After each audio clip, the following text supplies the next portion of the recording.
Good morning, everyone. My name is Giulio Chinappi.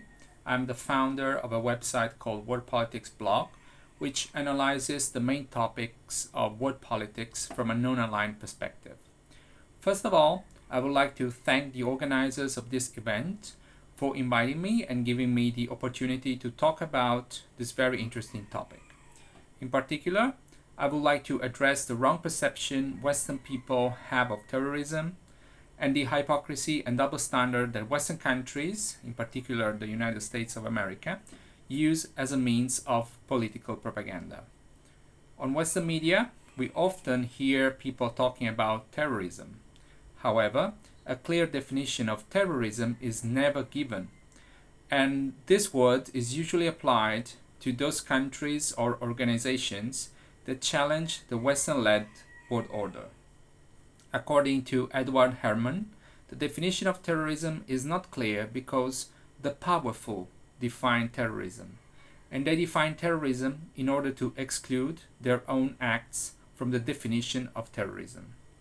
What is interesting is that Herman wrote the article I'm quoting in 1987, but his analysis seems to still be valid today. In particular, when we talk about the power to define terrorism, we should talk about the United States of America. As you may know, since 1979, the US government has claimed the right to draw up a list of so-called state sponsors of terrorism. The fact that a single country assumes the power to decide whether other countries are sponsors of terrorism should already be condemned, as this right should only belong to a multilateral organization such as the UN. Indeed, the United States does not have neither the moral nor the legal authority to do so. Furthermore, the criteria for inclusion on the US list are often vague and subjective, leaving room for political manipulation and selective targeting. This means that some nations may find themselves branded as sponsors of terrorism on the basis of geopolitical agendas and strategic interests, not on concrete evidence. At the moment, the aforementioned list includes 4 countries, namely Syria, Cuba, Iran, and the People's Democratic Republic of Korea, better known as North Korea. This shows how the US government only includes in the list those countries that oppose their hegemonic project, unfairly accusing them in order to advance certain geopolitical objectives. Indeed, the list has no credibility at all when we consider the points we have exposed. Moreover, the US fails to hold the actual states sponsors of terrorism accountable. There are glaring omissions, with certain nations escaping scrutiny despite their documented support for extremist groups. Indeed, if the list was more objective, this should include some close Washington allies such as Israel, not to mention the United States of America itself, which should be considered as the main sponsor of world terrorism. While condemning other nations for their alleged support of terrorism, the United States has itself been implicated in sponsoring international terrorism through its military intervention, drone strikes, and support for proxy forces. The glaring double standard undermines the moral authority of the United States and diminishes its credibility as a self-proclaimed leader in the global fight against terrorism.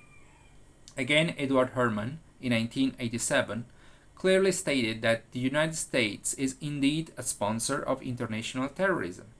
Not only the United States is a sponsor of international terrorism, but it happens that those countries that they include in their own illegitimate list are among the main victims of the US-sponsored terrorism.